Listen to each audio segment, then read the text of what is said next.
بسم اللہ الرحمن الرحیم۔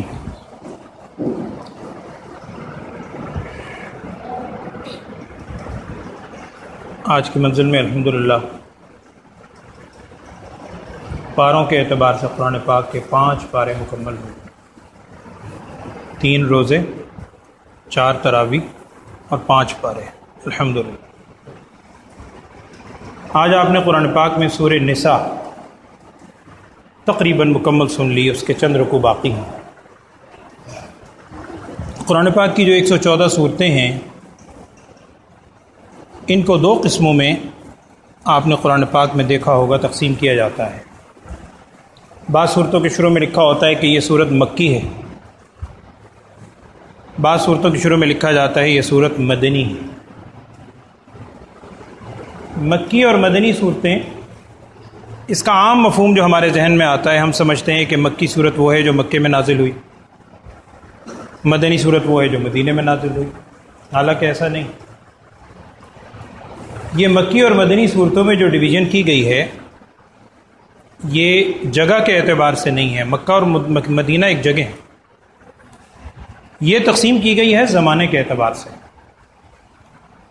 آپ صلی اللہ علیہ وسلم کی 63 سالہ عمر مبارک، 40 سال کی عمر میں وحی کا آغاز ہوا۔ وحی کے آغاز کے بعد 13 سال آپ صلی اللہ علیہ وسلم نے مزید مکہ مکرمہ میں گزارے۔ 53 سال کی عمر میں آپ صلی اللہ علیہ وسلم نے ہجرت فرمائی مدینہ منورہ کی طرف۔ 53 سے لے کر 63 سال، 10 سال یہ گزارے مدینہ منورہ۔ تو ہجرت مدینہ سے پہلے قرآن پاک کا جو حصہ 13 سالہ دور میں نازل ہوا وہ کہلاتا ہے مکی، 10 سالہ دور میں جو نازل ہوا وہ کہلاتا ہے مدنی۔ یہاں بعض اوقات طالب علم سوال کرتا ہے کہ جناب بات تو وہی ہوگی کہ جو مکے میں نازل ہو رہی ہے، حالانکہ ایسا نہیں ہے۔ وجہ یہ ہے کہ آپ صلی اللہ علیہ وسلم مدینہ منورہ کی طرف ہجرت کرنے کے بعد مکہ مکرمہ کئی دفعہ تشریف لائے۔ سب سے پہلے سن 6 ہجری میں تشریف لائے، صلح حدیبیہ ہوا، حدیبیہ تک پہنچ گئے، مکے کے قریب واپس چلے گئے۔ آئندہ سال پھر تشریف لائے، سن 7 ہجری میں عمرہ قضا ادا کیا، خیبر، غزوہ خیبر وغیرہ بھی ہوا۔ 8 ہجری میں پھر مکہ تشریف لائے، فتح مکہ ہوا۔ 10 ہجری میں پھر مکہ تشریف لائے، حجۃ الوداع ادا کیا۔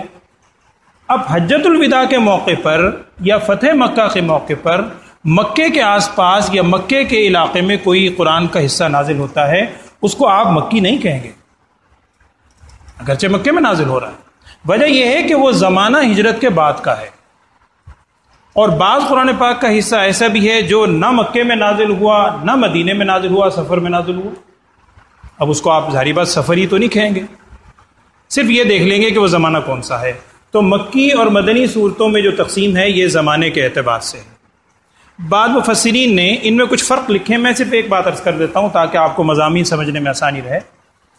مکی صورتیں نسبتاً چھوٹی ہیں، چھوٹی چھوٹی عام طور پر، اور چونکہ مکہ مکرمہ میں ان کے اولین مخاطب مشرکین مکہ ہیں جو علم رکھتے ہی نہیں، اہل کتاب تو ہیں ہی نہیں، اور مکی زندگی کے اندر کوئی باقاعدہ اسلامی معاشرے کی بنیاد بھی نہیں رکھی گئی، وہ مدینہ منورہ کے اندر جا کے ہوا، باقاعدہ حکومت بنی۔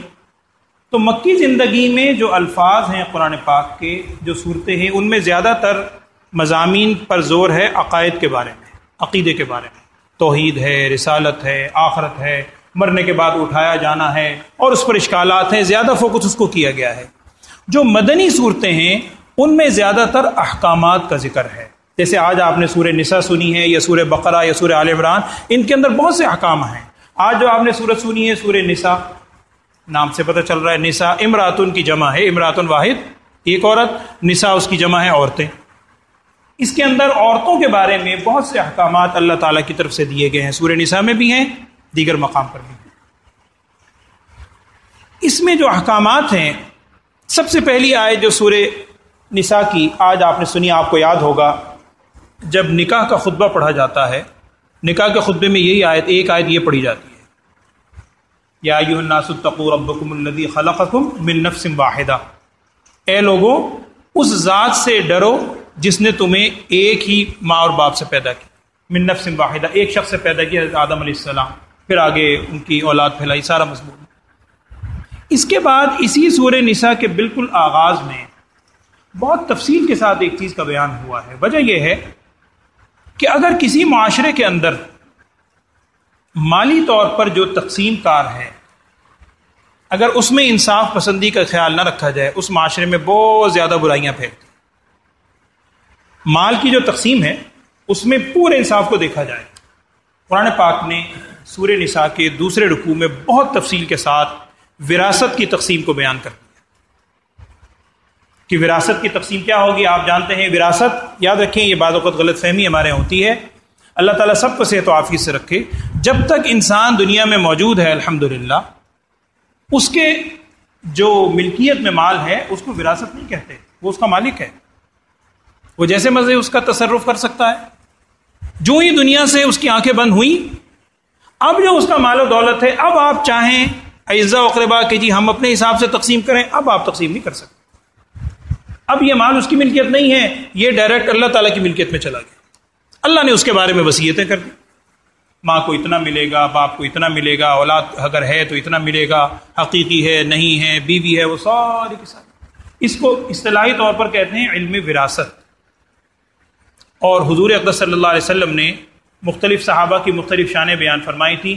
حضرت زید بن ثابت رضی اللہ تعالیٰ عنہ کے بارے میں کہا تھا کہ یہ علم میراث کو علم فرائض بھی کہتے ہیں، اس کو بہت زیادہ عالم ہوں، بہت زیادہ جاننے والے ہیں حضرت زید بن ثابت رضی اللہ تعالیٰ عنہ۔ تو یہ علم وراثت یا میراث آپ خود پڑھیے گا، سورہ نساء کا دوسرا رکوع پورا تفصیل اس کا ذکر ہے۔ اس کے فوراً بعد اللہ تعالیٰ کی طرف سے یہ بیان کیا جا رہا ہے کہ رشتوں میں کون سے رشتے تمہارے لیے حرام ہیں۔ شادی بیاہ کے موقع پر 3 قسم کے اصول ہیں، وہ بس آپ ذہن میں رکھ لیں، باقی تفصیل آپ خود پڑھیں۔ ایک رشتے کہلاتے ہیں خونی رشتے، ایک رشتے ہیں رضاعی رشتے یعنی دودھ شریک جسے آپ کہتے ہیں، تیسرے رشتے کہلاتے ہیں سسرالی اعتبار سے رشتے جو حرام ہوتے ہیں۔ ان 3 قسم کے رشتوں کی پوری تفصیل قرآن پاک میں بیان ہوئی ہے، آپ پڑھیں 4 پارے کے آخر میں اور 5ویں پارے کے آغاز میں سارا اسی کا ذکر ہے، اس کا بیان ہے، وہ آپ پڑھ لیجیے۔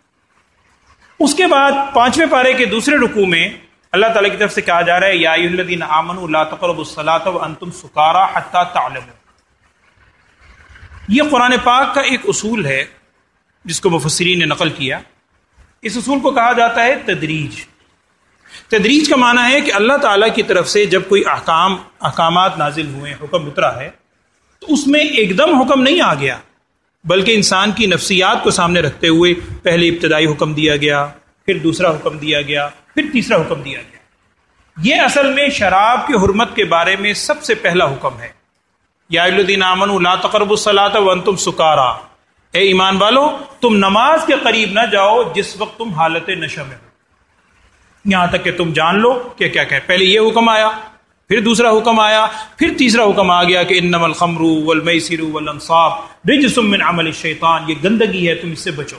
تو پہلا حکم وہ ہے جس کا ذکر اس 5ویں پارے کے تیسرے رکوع کے اندر آغاز کے اندر۔ یہی 4 پارے کے آخر میں ایک آیت ہے، غالباً سورہ نساء کی آیت نمبر 17 ہے، وہ بھی بڑی قابل غور ہے، سارا قرآن قابل غور ہے، وہ میں تھوڑا سا آپ کو نشاندہی کرنا چاہتا ہوں، آپ اس کو پڑھیے گا۔ وہاں اللہ تعالیٰ کی طرف سے کہا جا رہا ہے کہ انما التوبۃ علی اللہ للذین یعملون السوء بجہالۃ، کہ توبہ کس کی قبول ہوتی ہے۔ یہ آج کل بڑی ہمارے یہاں بھی غلط فہمی۔ یہ دونوں آیتیں پڑھیے گا، آیت نمبر 17 اور اس سے اگلی آیت نمبر 18 سورہ نساء 4 پارے کا آخر۔ اللہ تعالیٰ فرما رہے ہیں انما التوبۃ علی اللہ للذین یعملون السوء بجہالۃ۔ مفہوم یہ ہے کہ توبہ ان کی قبول ہوتی ہے، توبہ کرنے والے در حقیقت وہ ہیں کہ یعملون السوء بجہالۃ، جن سے جہالت کی وجہ سے، غلطی کی وجہ سے، کسی اور وجہ سے، کوئی غلطی سے کوئی گناہ ہو گیا، اور پھر ثم یتوبون من قریب، پھر فوراً انہوں نے توبہ کر لی۔ اس کو ایک مثال سے سمجھایا گیا ہے۔ دیکھیے گھروں کے اندر ہم عام طور پر مختلف چیزیں رکھتے ہیں، فرسٹ ایڈ کا سامان عام طور پہ گھروں میں آپ نے دیکھا ہوگا، بعض گھروں میں باکس بنایا ہوا ہوتا ہے، اس کے اندر ضرورت کی چیزیں ہیں، ممکن ہے اور اللہ کرے آپ کو استعمال کی نوبت نہ آئے، ایکسپائر دوا ہو جاتی ہے، لیکن ہم رکھتے ہیں، خدا نہ خواستہ گھر میں کوئی ایمرجنسی ہو جائے تو فوری طور پر ٹریٹمنٹ کے لیے ہم نے چیز رکھی ہوئی ہے۔ اس میں ایک چیز رکھی جاتی ہے، اگر خدا نہ خواستہ ہاتھ جل جائے، کٹ لگ جائے، تو برنال وغیرہ دوسرے ہوتے ہیں مختلف قسم کے مرہم ہم رکھتے ہیں۔ اب آپ غور کیجئے گا وہ برنال یا وہ مرہم کس لیے ہے؟ وہ مرہم جو آپ نے رکھا ہے وہ اس لیے ہے اگر غلطی سے، جان بوجھ کے نہیں، اگر غلطی سے کبھی چھری لگ جائے، کٹ لگ جائے، بے خیالی میں ہاتھ جل جائے، گھبرانا نہیں، یہ آپ کے پاس چیز ہے، فٹافٹ لگا لینا، ٹھیک ہو جائے گا۔ اب ذرا سوچئے گا، ایک شخص کے گھر میں برنال کی پیٹیاں پڑی ہوئی ہیں، ویئر ہاؤس بھرا ہوا، اب اسے یقین ہے کہ اگر میں جل گیا تو کوئی حرج نہیں، میرے پاس تو برنال کی شارٹیج ہی کوئی نہیں۔ آپ بتائیں کہ کیا وہ ان برنال کی پیٹیوں کی امید پر آگ میں چھلانگ لگائے کہ چلو جی کوئی گال نہیں، میں آگ میں چھلانگ لگا دیتا ہوں، ہو گیا تو میں برنال سے پورا نہا لوں گا؟ کبھی نہیں کرے گا۔ دیکھنے والے کہیں گے پاگل ہے، بے وقوف، برنال اس لیے نہیں ہے۔ اگر غلطی سے، میں پھر کہہ رہا ہوں، غلطی سے اگر ہاتھ کٹ جائے تو فوری لگا لو، توبہ اسی لیے ہوتی ہے۔ اگر غلطی سے، انسان ہے، اگر غلطی سے کبھی پاؤں پھسل جائے، غلطی سے نگاہ بہک جائے، غلطی سے اگر کوئی گناہ ہو جائے، گھبرانا نہیں، یہ اللہ نے تریاق تمہیں دیا ہوا ہے اس زہر کا، یہ توبہ کر لینا، اللہ معاف فرما دے گا۔ ہمارا مسئلہ کیا ہے؟ ہم توبہ کی امید پر اللہ معاف فرمائے دبا کے گناہ کر رہے ہیں کہ بس جی وہ رمضان آئے گا، ایک کو وہی ہم توبہ کر لیں گے معاف۔ یہ جہالت ہے۔ اسی چیز کو قرآن نے بیان کیا، آپ خود پڑھیں، انما التوبۃ علی اللہ للذین یعملون السوء بجہالۃ ثم یتوبون من قریب فاولئک یتوب اللہ علیہم، یہ ہے جن کی توبہ قبول ہوتی ہے۔ اور اگلی آیت میں کیا ہے؟ ولیست التوبۃ للذین یعملون السیئات، قرآن کہہ رہا ہے توبہ ان کی نہیں ہے، یعملون السیئات، جو گناہ کیے جا رہے ہیں، حتی اذا حضر احدهم الموت، یہاں تک کہ موت آتی ہے پھر پکارتے ہیں، قال انی تبت الآن، ہاں جی اب میں توبہ کرتا ہوں، اب میں توبہ کرتا ہوں۔ وہ شیخ سعدی رحمۃ اللہ نے کہا ہے نا، کہتے ہیں وقت پیری گرگ ظالم می شود پرہیزگار، وقت پیری گرگ ظالم می شود پرہیزگار، در جوانی توبہ کردن شیوائے پیغمبری۔ جب بڑھاپے کا وقت آتا ہے نا، اس وقت تو ظالم بھیڑیا بھی بڑا پرہیزگار بن جاتا ہے۔ اب نہ منہ میں دانت ہے، نہ پیٹ میں آنت ہے، نہ ہاتھ ہلانے کی سکت ہے، اب وہ بیچارہ کیا کرے پرہیزگاری۔ ہاں، در جوانی توبہ کردن شیوائے پیغمبری، جوانی میں توبہ کرنا یہ ہے پیغمبروں کا شیوا۔ اور پھر یہ شیطان نے ایسا ہمارے دل میں ایک چیز بٹھلا رکھی ہے کہ بس جی کوئی بات نہیں، گناہ ہو گیا توبہ کر لیں گے، اب کل کا کسے پتا، کل کا کیا، اگلے لمحے کا نہیں پتا۔ تو یہ قرآن کی آیت نمبر 17 اور 18 پڑھیے کہ توبہ در حقیقت ان لوگوں کی ہے کہ جو اگر غلطی سے کبھی پاؤں پھسل جائے تو فاولئک یتوبون من، فوری طور پر، قریب، فوری زمانے کے اندر توبہ کرتے ہیں۔ تو اللہ تعالی ہمیں بھی ہر عمل پہ اسی طرح توبہ بار بار کرنے کی توفیق عطا فرمائے۔ نبی صلی اللہ علیہ وسلم نے ارشاد فرمایا تھا نا، آپ نے حدیث سنی ہے کہ میں دن میں 70 مرتبہ سے زیادہ توبہ کرتا ہوں، رسول صلی اللہ علیہ وسلم جو کہ معصوم عن الخطا ہیں۔ ظاہری بات ہے آپ صلی اللہ علیہ وسلم کو تو ضرورت نہیں ہے، اصل امت کے لیے آپ صلی اللہ علیہ وسلم نے سبق دینا ہے کہ بار بار توبہ کریں، اللہ توبہ کرنے کی توفیق دے۔ ایک تو یہ بات ذکر کرنی ہے۔ دوسرا، آج ہی آپ نے ایک آیت اور سنی ہے، وہ بھی میں ویسے مختصر آپ سے عرض کر دیتا ہوں، آپ نے یہ چیز پڑھی ہوگی، سنی ہوگی کہ قرآن پاک کی جو تفسیر کی جاتی ہے نا، قرآن پاک کی تفسیر کے لیے سب سے اولین چیز کیا ہے؟ قرآن خود۔ ہم کہتے ہیں کہ قرآن کی ایک آیت دوسری آیت کی خود تفسیر کرتی ہے۔ آج آپ نے اس کی ایک مثال بچوں کو سمجھائی جاتی ہے، کتابوں میں لکھی جاتی ہے۔ سورہ فاتحہ میں ہم پڑھتے ہیں اہدنا الصراط المستقیم، اہدنا الصراط المستقیم، اے اللہ ہمیں صراط مستقیم کی ہدایت دے۔ قرآن کی آیت یہ ہے نا، اب وہ صراط مستقیم کیا ہے؟ ہمیں وہاں تو نہیں یہ تفصیل۔ آج آپ نے وہ آیت سنی ہے کہ جن پر اللہ تعالیٰ کی طرف سے رحمت ہے وہ کون ہے؟ صراط الذین انعمت علیہم، اگلی آیت سوری اہدنا الصراط المستقیم سے آگے کہ ان لوگوں کے راستہ ہمیں دکھا جن پر تیرا انعام ہوا ہے۔ اب اللہ کا انعام کن لوگوں پر ہے؟ وہ قرآن کی دوسری آیت آج آپ نے وہ آیت سنی کہ اولئک الذین انعم اللہ علیہم من النبیین والصدیقین والشہداء والصالحین، کہ جن پر اللہ کا انعام ہے وہ کون لوگ ہیں؟ وہ شہداء ہیں، نبیین ہیں، صالحین ہیں، ان کے پیروکار ہیں۔ تو یہ مثال دی جاتی ہے کہ قرآن کی ایک آیت دوسری آیت کی تفسیر لکھ رہی ہے، وہ بھی آج آپ نے سنی آیت۔ ایک بات، بس ایک دو باتیں اور آخر میں۔ آج آپ نے ایک آیت اور سنی ہے اور کتابوں میں لکھا ہے کہ قرآن پاک کا سب سے مختصر ترین پورشن، مختصر ترین الفاظ جو ایک وقت میں نازل ہوئے وہ یہ آیت ہے، ایک لفظ ہے بلکہ۔ اور اسی سے آپ کو یہ چیز بھی سمجھ آئے گی جو آپ نے علماء سے سنا ہوگا کہ رسول اقدس صلی اللہ علیہ وسلم پر جب قرآن کے کوئی حصہ نازل ہوتا تو جبرائیل علیہ السلام آپ صلی اللہ علیہ وسلم کو اس کی سیٹنگ باقاعدہ سکھلایا کرتے تھے کہ اس آیت کو آپ نے فلاں صورت کے بعد فلاں آیت سے پہلے رکھنا ہے. یہ ترتیب جس کو ترتیب توقیفی کہتے ہیں، یہ جبرائیل علیہ السلام نے رسول صلی اللہ علیہ وسلم کو خود سکھلائی ہے. اس کی ایک مثال آج میں دے دیتا ہوں. آج آپ نے آیت سنی، قرآن کی آیت ہے 5ویں پارے کے اندر. قرآن کہتا ہے لا يستوي القاعدون من المؤمنین غیر اولی الضرر. مفسرین نے لکھا ہے کہ پہلے یہ لفظ نہیں تھے غیر اولی الضرر والے. آیت کیا تھی؟ لا يستوي القاعدون من المؤمنین والمجاہدون فی سبیل اللہ باموالہم، کہ گھروں میں بیٹھنے والے اور اللہ کے راستے میں جہاد کرنے والے لا یستوی، یہ برابر نہیں ہو سکتے، اور واقعی نہیں ہو سکتے. ایک اللہ کے راستے میں جہاد کر رہا ہے، ایک گھروں میں بیٹھے ہوئے، کیسے برابر ہو؟ پہلے آیت اتنی تھی. اب بعض صحابہ جن کو شرعی عذر تھا، بوڑھے تھے، معذور تھے، اور کوئی مجبوری تھی، گھریلو مجبوری جس وجہ سے وہ جہاد میں نہیں جا سکتے، شرعی مجبوری تھی، وہ بڑے پریشان ہو، کہنے لگے کہ اللہ کی طرف سے آیا کہ جی ہم تو مجبوراً گھروں میں بیٹھے ہوئے ہیں. نبی صلی اللہ علیہ وسلم کے پاس گئے، آپ نے فرمایا بھی قرآن کی آیت ہے. اس موقع پر آتا ہے کہ صرف یہ ایک لفظ نازل ہوا، اور بعد مفسرین نے تو لکھا ہے کہ جب یہ ایک لفظ نازل ہوا، حضرت زید ابن ثابت رضی اللہ تعالیٰ، بہت بڑا ان کی کنٹریبیوشن ہے قرآن پاک کی جمع کے حوالے سے. ایک تو زید ابن حارثہ ہیں، آپ صلی اللہ علیہ وسلم کے منہ بولے بیٹے، وہ اور ہیں. یہ زید ابن ثابت، یہ انصاری صحابی. بعض کتابوں میں لکھا ہے کہ جس وقت یہ لفظ نازل ہوا تو زید بن ثابت رضی اللہ تعالیٰ عنہ کہتے ہیں کہ آپ صلی اللہ علیہ وسلم کا سر مبارک میری ران پہ رکھا ہوا تھا، آرام فرما رہے تھے. ایک لفظ نازل ہوا صرف غیر اولی الضرری، بس. وہ کہتے ہیں مجھے یوں محسوس ہوا کہ میری ران پہ کسی نے چٹان لا کے رکھ دی اور ران میری پھٹ جائے گی، وہی کا ثقل. یہ ایک لفظ نازل ہوا غیر اولی الضرر. اب قرآن کی آیت کیا ہے؟ آج آپ نے سنی لا يستوي القاعدون من المؤمنین غیر اولی الضرر والمجاہدون فی سبیل اللہ باموالہم. اب معنی یہ بن گیا کہ گھروں میں بیٹھنے والے بغیر کسی مجبوری کے، ہاں بلا عذر اگر ایک شخص گھر میں بیٹھتا ہے اور اس کے مقابلے میں ایک اللہ کے راستے میں جہاد کرتا ہے، یہ دونوں برابر نہیں ہو سکتے.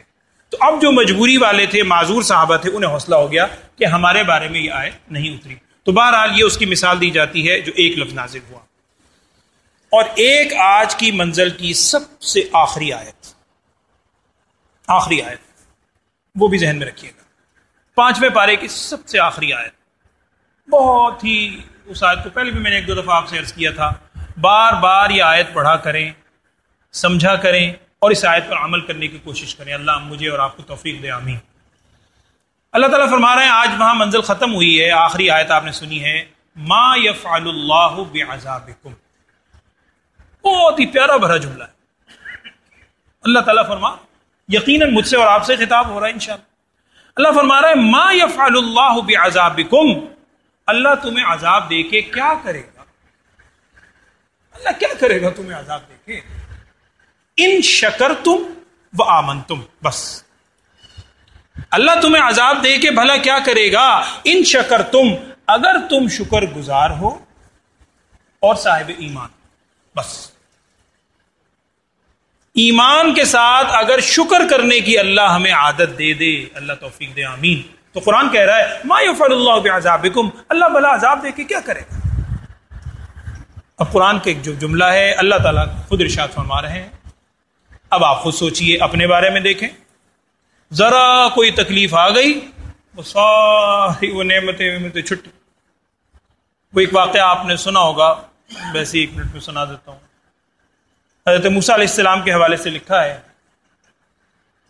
بنی اسرائیل میں ایک شخص تھا، موسیٰ علیہ السلام کے پاس آیا. اس نے بڑی عجیب درخواست کی.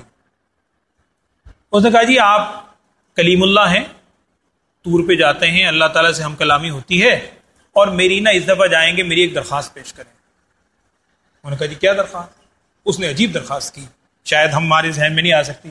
اس نے کہا تھی کہ میرے اوپر اللہ تعالیٰ کے بڑے انعام، بڑا میرا اللہ کی طرف سے نعمتیں بہت ہیں، اولاد بھی، اور جو اس زمانے کے اندر تھے، جانور، مویشی، سب کچھ، زراعت بہت پھیلی، مال و دولت بہت. میں ذہنی طور پہ یہ سمجھتا ہوں کہ اتنے ساری چیزوں کے انتظام میں اللہ کی عبادت کے لیے شاید پورا وقت نہیں نکال سکتا. آپ اللہ سے میری یہ درخواست پیش کریں کہ مجھ پر جو انعامات کی بارش ہے نا، اللہ ان انعامات کو کم کر دے، تاکہ مال و دولت کم ہو جائے گا اور ان کی دیکھ بھال کے لیے بھی کم وقت لگے گا، میں وہ وقت اللہ کی عبادت پر خرچ کروں. عجیب درخواست. خیر موسیٰ علیہ السلام ابھی جانا تھا, انہوں نے ایک اور شخص آیا, وہ بالکل ہمارا جملہ, اس نے کہا جی آپ جائیں گے میری بھی درخواست پیش کریں. انہوں نے کہا کیا؟ وہی جو ہمارا آج کل جملہ ہے کہ جی مر گیا کچھ نہیں ہے, بھوکے مر گئے, یہ ہو گیا فلاں ہو گیا, بس جی رونا, آپ دعا کریں لوگوں کو اتنے انعام, مجھے بھی اللہ کوئی دے نعمت, میرے اوپر بھی کوئی انعام. خیر موسیٰ علیہ السلام چلے گئے, کتابوں میں لکھا ہے گئے, اللہ سے مناجات تھی, واپس آئے, ان کا جواب لے کر آئے, اللہ کی طرف سے جواب دیا گیا. پہلا شخص آیا, موسیٰ علیہ السلام نے کہا کہ بھئی اللہ تعالیٰ کی طرف سے جواب دیا گیا ہے, جس کا مفہوم یہ ہے اللہ تعالیٰ فرماتے ہیں کہ تو شکر بہت ادا کرتا ہے, ہر وقت شکر شکر, یا اللہ تیرا شکر, یا اللہ تیرا شکر. اللہ تعالیٰ نے فرمایا ہے کہ تو شکر تھوڑا سا کم کر دے, میں نعمت کم کر دوں. بس سمپل اصول. اچھا اس نے جب سنا کہنے لگے جی شکر کم کر دوں, یہ نہیں ہو سکتا مجھ سے, میرے اوپر اللہ تعالیٰ نے بارش ہو رہی ہے نعمتوں کی, میں شکر کیسے کم کروں, میں یہ نہیں کر سکتا. موسیٰ علیہ السلام نے فرمایا پھر بارش بھی کم نہیں ہوگی, نعمتیں بھی ایسے برستی رہیں گی, یہ کم نہیں ہو سکتی. اچھا دوسرا بندہ آیا, اب یہ ہے ہمارے لیے قابل غور. دوسرا بندہ آیا, اس نے کہا جی میری درخواست. موسیٰ علیہ السلام نے کہا اللہ تعالیٰ کی طرف سے کہا گیا ہے کہ تجھے ٹھیک ہے اس جیسی نعمت فلاں جیسی نہیں ہے, آخر کوئی نہ کوئی نعمت تو تجھے دنیا میں ملی ہے, صحت کی نعمت ہے, اولاد کی نعمت ہے, اور بے شمار نعمتیں ہیں. جو تھوڑی سی نعمتیں جن کو تو نعمت سمجھتا ہے بظاہر, ان پہ شکر کرنے کی عادت ڈال, ان پہ شکر کیا کر تاکہ اللہ نعمتوں میں اضافہ کرے. اس نے جناب رونا شروع کر دیا, کہنے لگا لے میرے کو ہے ہی کی آپ کہتے شکر, کس چیز کا شکر ادا کروں گی, یہ آپ نے کیا بات کی. موسیٰ علیہ السلام نے فرمایا بس تو بھی ہمیشہ ایسے رہے. اب یہ بڑی قابل غور بات ہے. ہمیں صرف یہ کوشش کرنی ہے جو اللہ نے دیا ہے اس پہ شکر ادا کریں. کل پرسوں بھی میں نے وہ حدیث سنائی تھی, نبی صلی اللہ علیہ وسلم نے ارشاد فرمایا تھا کہ دنیا کے معاملے میں ہمیشہ اپنے سے کمتر کو دیکھو اور دین کے معاملے میں اپنے سے برتر کو دیکھو. شیخ سعدی رحمۃ اللہ علیہ کا لکھا ہے, آپ نے سنا ہوگا, کہیں جا رہے تھے, حالات ایسے تھے کہ جوتا پہننے کی شاید سکت نہیں تھی, غربت تھی, بڑی زبان سے شکوہ تو نہیں کیا, دل میں خیال آیا کہ دیکھو کیا حال آ گئے, جوتا بھی نہیں خرید سکتا. خیر مسجد میں جا رہے تھے, مسجد میں داخل ہوئے, دیکھا ایک بندہ مسجد کے دروازے پہ بیٹھتا ہے, اس بیچارے کے دونوں پاؤں نہیں, فوراً سجدے میں گر گئے, کہنے لگی یا اللہ تیرا شکر, میرے پاؤں تو سلامت ہے, جوتا نہیں ہے تو کیا ہوا, وہ بھی مل جائے گا. تو شکر کرنے کی عادت ڈالیں, جو اللہ نے دیا ہے اس پر شکر کریں. ما یفعل اللہ بعذابکم ان شکرتم وآمنتم, اللہ تعالیٰ تمہیں عذاب دے کے کیا کرے گا اگر تم شکر گزار ہو اور صاحب ایمان ہو. وکان اللہ شاکرا علیما, اللہ تعالیٰ شکر گزاروں کا خوب قدردان ہے. اللہ جانتا ہے کہ کون اوپر سے شکر کر رہا ہے اور کون دل سے بھی. اور اسی کے ساتھ ایک حدیث اور ذہن میں رکھیں, نبی سے ارشاد فرمایا کہ جو بندوں کا شکر ادا نہیں کرتا نا, وہ اللہ کا بھی شکر نہیں ادا کرتا. من لم یشکر الناس لم یشکر اللہ, اللہ کا شکر ادا کر رہے ہیں, بندوں کی طرف سے بھی آپ کو جو یعنی اللہ تعالیٰ نے جن کو وسیلہ بنایا ہوا ہے, اسباب بنایا ہوا ہے, ان کا شکر کرنے کی بھی عادت ڈالیں. ہر حال میں اللہ تعالیٰ ہم سب کو شکر کرنے کی عادت دے, اور اللہ تعالیٰ اپنی طرف رجوع کی بھی توفیق عطا فرمائے. الحمدللہ رب العالمین. اللہم صلی علی سیدنا و مولانا محمد وعلی آل سیدنا و مولانا محمد وبارک وسلم ثم صلی علیہ. اللہم ارنا الحق حقا وارزقنا اتباعہ وارنا الباطل باطلا وارزقنا اجتنابہ. یا اللہ ہم سب کے گناہوں کو معاف فرما, ہم سب کو یا اللہ ہر حال میں شکر ادا کرنے کی توفیق عطا فرما, ناشکری سے ہم سب کو محفوظ فرما. نبی اکرم صلی اللہ علیہ وسلم کی سچی محبت اور کامل اتباع ہم سب کو نصیب فرما. یا اللہ جتنے بیمار ہیں تو جانتا ہے, تمام بیماروں کو صحت والی, عافیت والی, سلامتی والی زندگی عطا فرما. ہم جو صحت مند ہیں اس صحت پر یا اللہ شکر کرنے کی, اس کی قدردانی کی توفیق عطا فرما. وصلی اللہ تعالی علی خیر خلقہ سیدنا و مولانا محمد وعلی آلہ وصحبہ اجمعین برحمتہ.